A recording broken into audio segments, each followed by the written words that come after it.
Ito ay kung paano nagtatayo ng mga bahay ang mga Aleman. Hindi na nila kailangan ng mga manggagawa o umupa ng mga konkretong kantero. Madali silang makakagawa ng bahay sa loob lamang ng 2 araw. Ang nakikita mo ay isang robot sa paggawa ng bahay na binuo sa Germany. Ang aparato ay direktang nakamount sa isang truck upang makagawa ng mga bahay. Bago ang pagbuo, ang modelo ay dapat na paunang idisenyo sa isang computer. Pagkatapos ang buong plano sa pagtatayo ay ipinadala sa robot, at pagkatapos lamang ang robot ay maaaring magsimulang magtayo ng bahay. Ang robot na ito ay may 25 metrong haba ng braso na nagbibigay daan dito upang makagawa ng mga gusali hanggang sa 8 palapag ang taas. Sa dulo ng mahabang braso, mayroong isang video, camera at isang laser tracking system na tiyak na naglalagay ng mga brick sa tamang posisyon. Kung ang mga brick ay masyadong malaki, maaari silang automatikong putulin sa tamang sukat.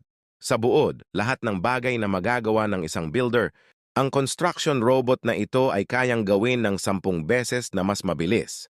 Ang tradisyonal na pagtatayo ng bahay ay nangangailangan ng reinforcement, ngunit ang robot na ito ay tila hindi nangangailangan ng paggamit ng pang-industriya na pandikit na sinasabing mas malakas kaysa sa konkreto at may mga katangian ng thermal at sound insulation.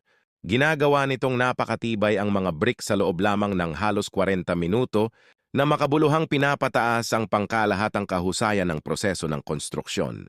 Magtitiwala ka ba sa isang robot na magtatayo ng iyong bahay?